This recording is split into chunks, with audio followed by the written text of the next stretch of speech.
안녕하십니까. 윤준표 교수의 아세안 이야기입니다. 그동안 몇 달간 제가 영상을 못 올렸는데요. 해외여행과 또 개인적인 사정으로 인해서 그랬었습니다. 자, 이제부터는 좀 더 규칙적으로, 정기적으로 아세안 이야기를 여러분들에게 전달해 드리도록 노력하겠습니다. 오늘의 제목은요, 아세안과 중국 경제관계의 지속과 변화로 잡아봤습니다. 현재 아세안과 중국의 경제관계는요, 중국과 영내 일부 국가들 간의 지속적인 정치 안보적인 갈등에도 불구하고 지난 수십 년간 급격한 성장을 경험해온 게 사실입니다.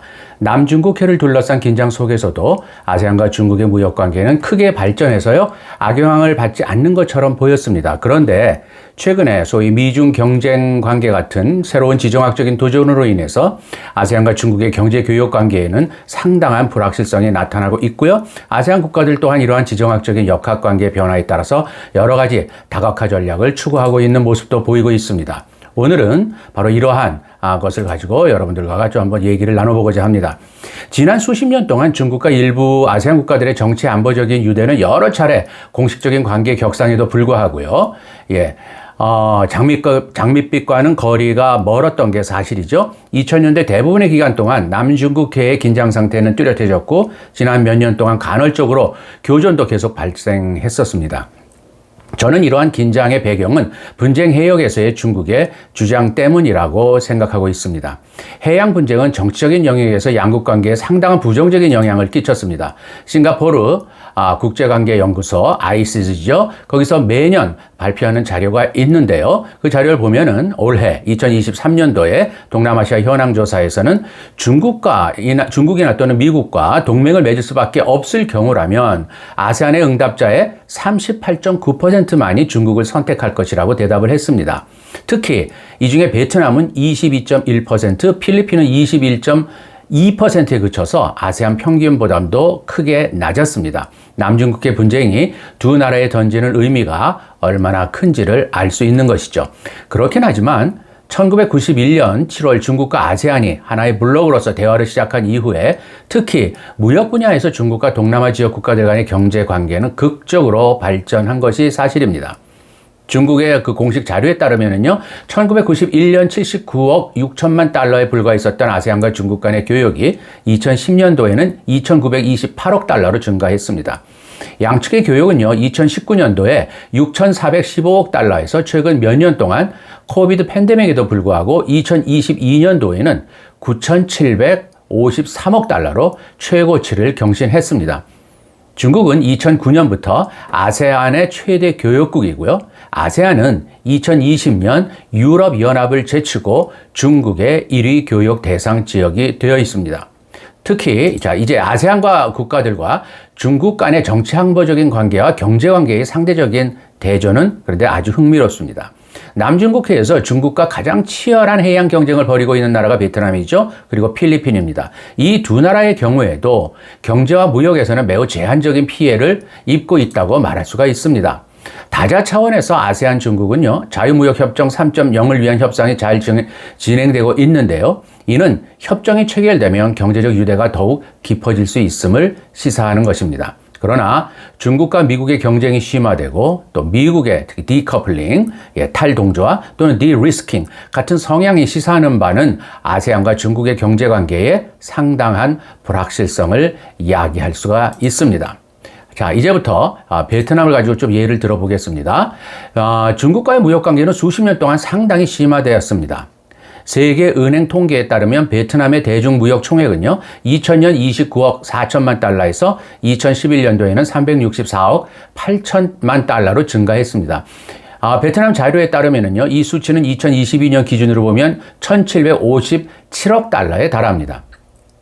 무역 의존도 측면에서 베트남은 수년간 중국과의 무역 의존도가 높아졌습니다. 2000년 베트남 전체 무역의 9.76%에 불과했던 중국과의 무역은요, 2011년도에 17.9%로 2배 가까이 증가했습니다. 2022년도에는 이 숫자가 24.1%로 더 크게 증가했죠. 무역관계의 강화는 남중국해에서 중국과 베트남 사이의 긴장이 고조되고 있는 상황에서 이루어진 것입니다.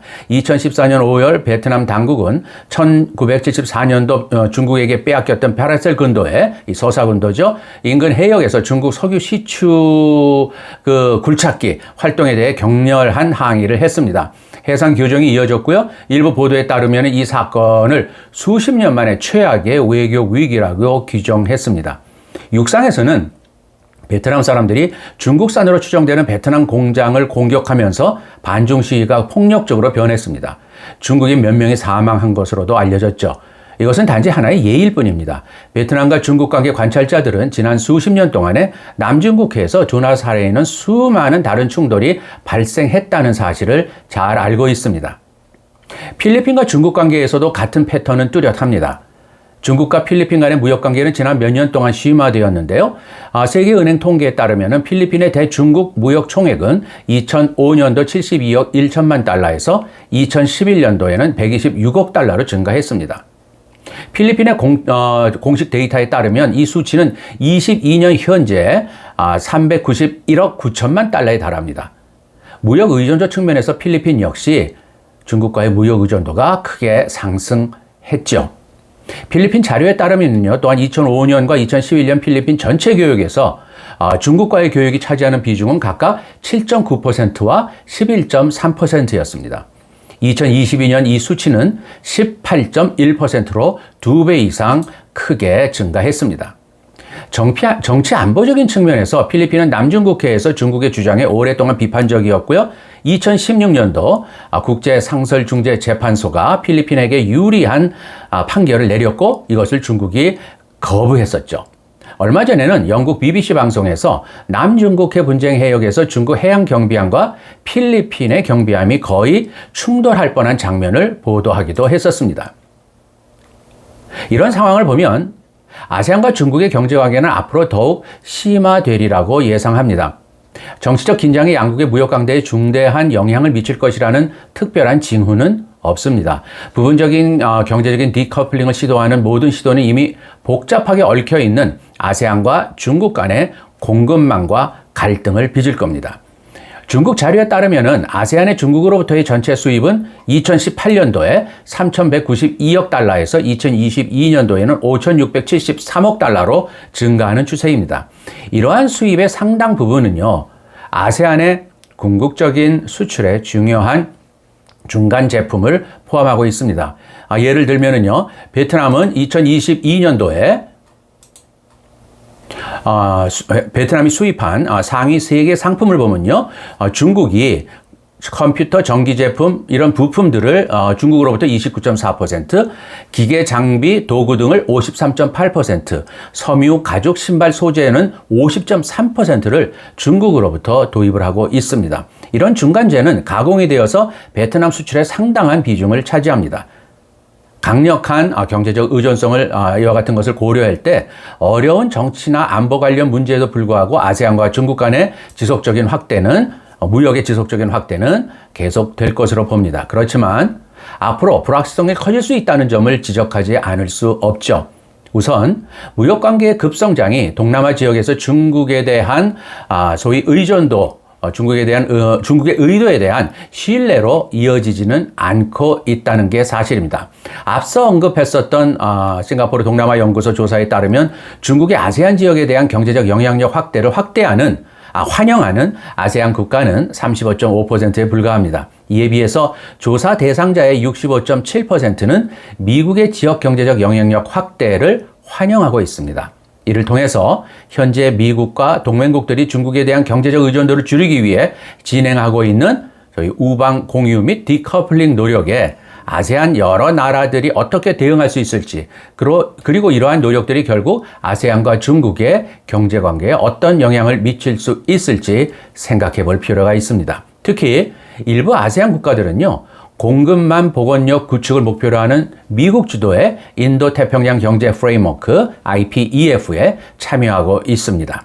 IPEF가 중국과 아세안 국가들 간의 무역과 투자 관계에 어떻게, 그리고 어느 정도 영향을 미칠 수 있을지는 아직은 불명확합니다.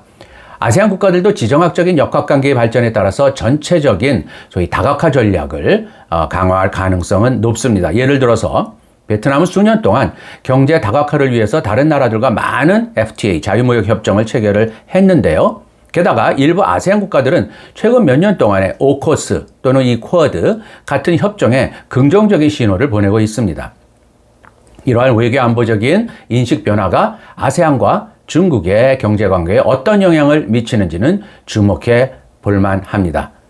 우리도 여러 가지 측면에서 미국과 중국과의 경쟁 속에서 한국이 처하고 있는 것을 많이 고민하고 지금 여러 가지 계획을 세워야 될 입장이죠. 이러한 측면에서 중국과 또 동남아 나라들 간에 이런 정치 안보적 상황 속에 변하는 상황 속에서의 이런 경제관계를 어떻게 지금 가져가고 있는지는 우리도 눈여겨보고 참고해 볼 만한 사항이라고 저는 생각합니다.